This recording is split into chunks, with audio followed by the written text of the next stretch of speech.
Yo puedo mitigar el riesgo, lo puedo transferir, lo puedo aceptar o lo puedo evitar, ¿sí? Ese tipo de tratamiento yo lo defino después de identificar el riesgo residual, ¿sí? Antes de eso, yo tuve que darle un tratamiento de mitigación en un nivel donde yo me permita aceptarlo dentro de mi organización o esté en un nivel donde tenga que transferirlo o esté en un nivel donde lo pueda seguir mitigando o de pronto es un riesgo el cual puedo evitar con la fecha de hoy. ¿Listo? Pero ese tratamiento tiene dos etapas. Lo hago posterior a la identificación del riesgo inherente, aplico los controles existentes y lo aplico posterior al riesgo residual, ¿sí? Dependiendo el riesgo residual en qué nivel quedó, yo puedo tomar decisiones de seguirlo mitigando o simplemente tomar acciones como las que les menciono. Transferirlo, aceptarlo o evitarlo. ¿Listo? La estructura de la norma de la 27005 pues está basada en el PHVA, en el planear, hacer, verificar y actuar. ¿Listo? Ese PHVA nos permite que el sistema o el proceso se mejore de manera continua. ¿Sí? Este es el famoso ciclo Deming o el famoso ciclo de mejora continua. Por eso las normas ISO, todas en general, están diseñadas en este PHVA. ¿Listo? Para poder atender esa primera etapa, digamos que para poder identificar cualquier información que sea necesaria para realizar las actividades, ¿sí? Necesitamos que se describan cada una de las etapas y cada uno de los activos a nivel de seguridad de la información, que es lo que acabamos de hacer, ¿cierto? Y obviamente necesitamos un método para la gestión de riesgos. Dentro de esta gestión o dentro de este proceso, pues existe el formato que ya les acabo de compartir. Aquí ya pasamos a la segunda ventana o la segunda fase, que es la matriz de riesgos. La instrucción es que vamos a ir pasando los riesgos de mayor impacto, o sea, los que quedaron en nivel medio y alto, ¿sí? Los activos, perdón, los activos que quedaron en priorización nivel media y alta van a pasar a la evaluación del riesgo, a la siguiente ventanita del Excel. Los van a registrar allí. ¿Listo? Por ahora no lo vamos a hacer, el día de hoy no lo vamos a hacer. Hasta hoy llegamos con el tema de identificación de activos. Pero en este momento, digamos que el siguiente paso que lo vamos a hacer en la siguiente clase es que ustedes pasen estos activos a la matriz o a la evaluación de riesgos. ¿Listo? Solamente van a pasar el nombre y el valor del activo cualitativo. ¿Sí? Si quedó en alto, medio, bajo. ¿Sí? Y el color correspondiente. A partir de ello, lo que necesitamos hacer nosotros es identificar y analizar cada uno de los activos frente a los riesgos. Aquí es donde empieza el análisis, que es esta etapa de, del ejercicio, la identificación y el análisis del riesgo. ¿Listo? Entonces ahí lo que tenemos que hacer es identificar qué amenazas tenemos, recordando los conceptos básicos. Permítame un segundo. Permítame un segundo.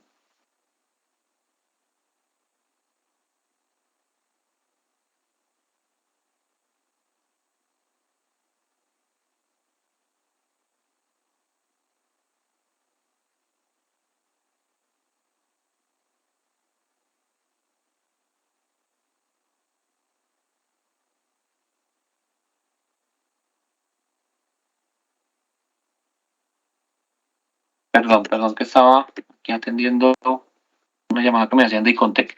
Bueno, listo. Entonces, importante que tengamos en cuenta que aquí vamos a pasar los activos priorizados que hayan quedado en nivel medio y alto. ¿Listo? A partir de esa identificación acá, digamos, ese registro de los activos, vamos a identificar las diferentes amenazas. Recuerden que en el concepto que manejamos en el glosario, una amenaza es una situación genérica a la cual todas las organizaciones del sector podríamos estar expuestos. ¿Sí?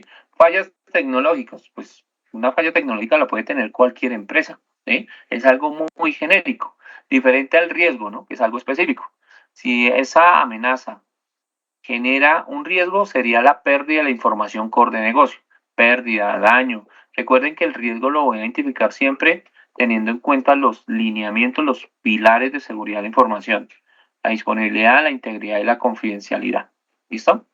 Eh, Frente a cada amenaza, ustedes van a decir qué vulnerabilidad. Recuerden que la vulnerabilidad tiene que ser real. O sea, es una debilidad que tiene la empresa. O sea, quiere decir que hay amenazas que ustedes no identifiquen vulnerabilidades y es súper válido. ¿Sí? Puede ser que no tenga ninguna debilidad o puede ser que sí. ¿Sí? Ausencia de capacitaciones, ausencia de un oficial de seguridad con todas las competencias, ausencia de tecnología para poder atender el tema de amenazas, ausencia de políticas, ausencia de controles de seguridad específicos, ausencia de herramientas tecnológicas, bueno, etcétera, etcétera. ¿Listo? Siempre hay que redactarlas como si fueran debilidades. Ausencia de capacidad de atender incidentes, ausencia de procesos, bueno, etcétera, etcétera. ¿Listo? Teniendo en cuenta las vulnerabilidades, ustedes van a decir qué tan probable es que eso ocurra y teniendo en cuenta las consecuencias, cuál va a ser el impacto. Aquí me cambia la escala de calificación. Acá ustedes deben calificar de 1 a 5. Recuerden que allá en el otro lado estábamos priorizando activos y ahí calificábamos 1, 3 o 5 y sumábamos. Aquí cambia la forma de hacerlo. Aquí lo que tengo que hacer es 1, 2, 3, 4, 5, siendo 5 el más alto, impacto o probabilidad, y 1 el menor, ¿de acuerdo? Entonces se lo van a calificar de 1 a 5. Y esta escala acá ya está formulada, que lo que hace es multiplicar esas dos variables. ¿De acuerdo? ¿Hasta ahí alguna pregunta? Sí, ingeniero, Dime. yo tendría algunas dudas, ¿verdad? Respecto, por ejemplo, el criterio de probabilidad. ¿Es válido poder utilizar un criterio donde tengamos, por ejemplo, ¿verdad? Robo de hardware, por decirle un riesgo de ese tipo, ¿sí? Que si no hay una base histórica que nos indique que ha ocurrido, como no hay un hecho histórico, se puede decir que la probabilidad sería 1, ¿sí? En tal caso, porque no ha habido algún registro de que haya sucedido. Y en el caso del impacto, se puede manejar un criterio, por ejemplo, ¿cómo le digo? De que falle la continuidad del negocio, por decirle algo, ¿verdad? O Sí. debe ser un impacto de tipo monetario. Bueno, ahí tenemos dos escenarios. El ideal y el que podría servirme como base principal en mi primer ejercicio de auditoría. ¿Sí? O sea, ¿con qué podría yo pasar? Entonces, los dos criterios que mencionas, los dos primeros, uno que es con el histórico, cuántas veces me ha pasado, me puede funcionar al principio, pero lo que buscamos nosotros en auditoría es que eso vaya evolucionando, que suba de nivel de madurez, ¿cierto? Entonces, al final la probabilidad debería medirse con las vulnerabilidades. Entre más vulnerabilidades tengan de mayor impacto, pues la probabilidad puede aumentar. Pero si no soy vulnerable, pues la probabilidad baja. ¿Sí? Entonces, en el mundo ideal, yo debería medir esta probabilidad con las vulnerabilidades. Era el ejemplo de la pandemia que yo les presentaba. Si yo tengo tapabocas, me lavo las manos frecuente y no asisto a reuniones con personas que no se ponen tapabocas y no se cuidan, pues la probabilidad que yo me contagie es mínima, es muy baja, ¿sí? Pero, ¿qué pasa si hago lo contrario? Mi debilidad es que no uso tapabocas o mi vulnerabilidad, no me lavo las manos, me la paso de fiesta cada 8 días. Entonces la probabilidad que ocurra el riesgo que sea, que yo me contagie, pues aumenta, ¿sí? Es diferente con el mismo ejemplo, ¿no? Yo nunca me he contagiado de COVID, jamás me he contagiado. Entonces la probabilidad es baja, teniendo en cuenta que nunca me he contagiado en este momento. Teniendo en cuenta que tengo vulnerabilidades, no me pongo tapabocas, no me lavo las manos, ¿seguiría siendo la probabilidad baja? ¿Qué opinas? Sí, sube de acuerdo a la cantidad de vulnerabilidades. Exactamente. Entonces, la mejor forma en el mundo ideal es que el nivel de probabilidad tome como criterio las vulnerabilidades. Entonces, ahí ya tendríamos que hacer un trabajo de, tengo que evaluar las vulnerabilidades, qué impacto, darle una ponderación, evaluarlas, ¿cierto? Darles una escala de evaluación para poder saber en cuánto sube o en cuánto baja, ¿sí? Pero esa es la mejor forma, la más recomendable, más objetiva para realizar este ejercicio, ¿sí?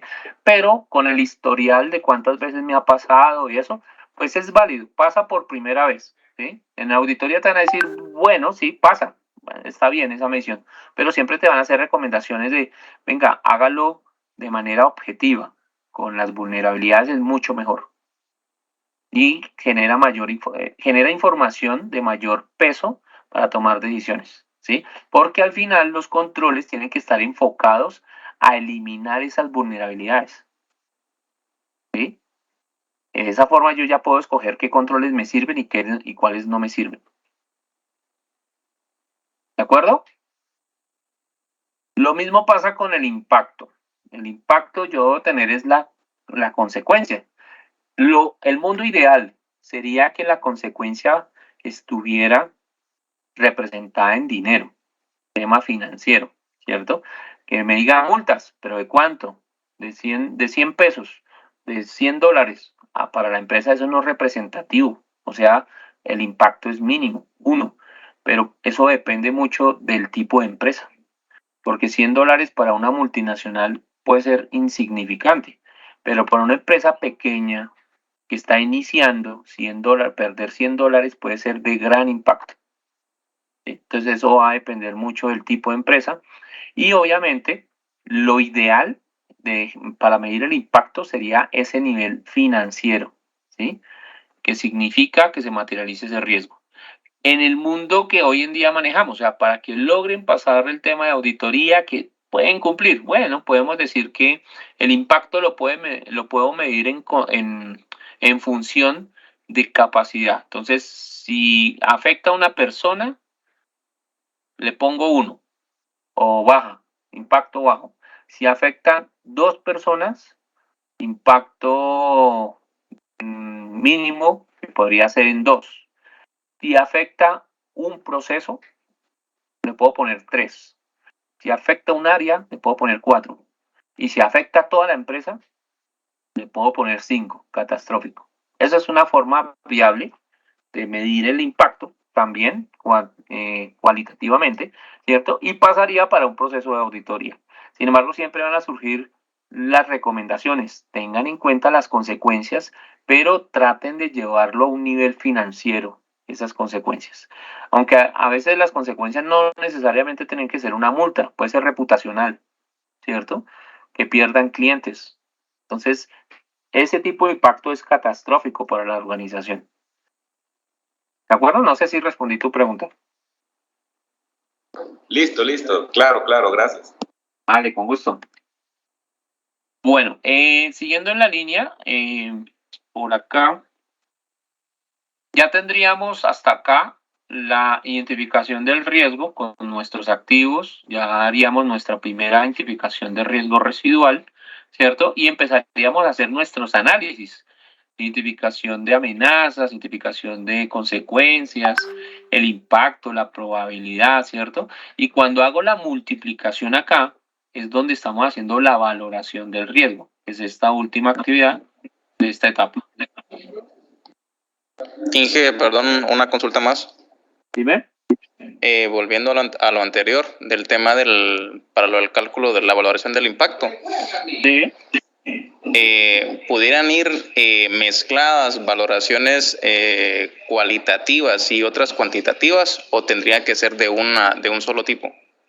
No, podrían ir combinadas sin ningún problema. O sea, yo puedo tener financieras, cuantitativas, o puedo tener, por ejemplo, un impacto reputacional también que es cualitativo, ¿sí? Entonces los puedo combinar. Ok, excelente, gracias. Súper. Imagínate que tenga yo un riesgo que me impacte reputacionalmente y me genere una multa catastrófica. Pues ahí yo puedo combinar los dos y ponerle un numeral 5, una calificación 5. Entonces es súper válido.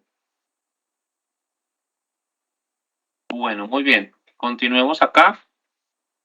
Entonces, cuando llegamos a la valoración, que es esta tercera actividad que tenemos acá, ¿cierto? Pues ahí es donde nosotros identificamos el riesgo inherente, primera instancia, ¿sí? Y a partir de eso le aplico un tratamiento, ¿sí? O sea, le identifico los controles existentes.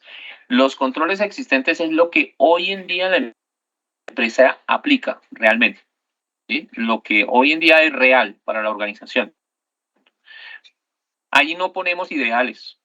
Que voy a montar un servicio de nube externo o pública para poder mitigar, o voy a establecer un plan de continuidad y no lo tengo hoy en día. Entonces, ahí no es el instante o el momento donde lo debo registrar, ¿cierto? Ahí en esta columna que dice control, que es esta, la columna L, yo pongo controles existentes, lo que la organización realmente aplica. ¿Listo? ¿Qué es importante de estos controles? Que asocien el control del anexo A.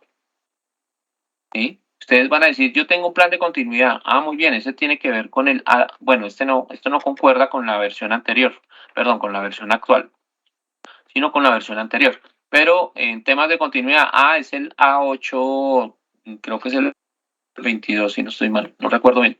El A8 algo, plan de continuidad de negocio o los DRPs. Entonces, importante que cuando identifiquen el control, asocien el control del anexo A. ¿De acuerdo?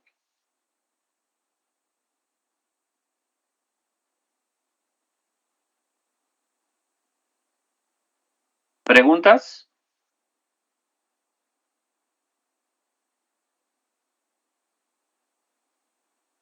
Ahí estamos, Inge.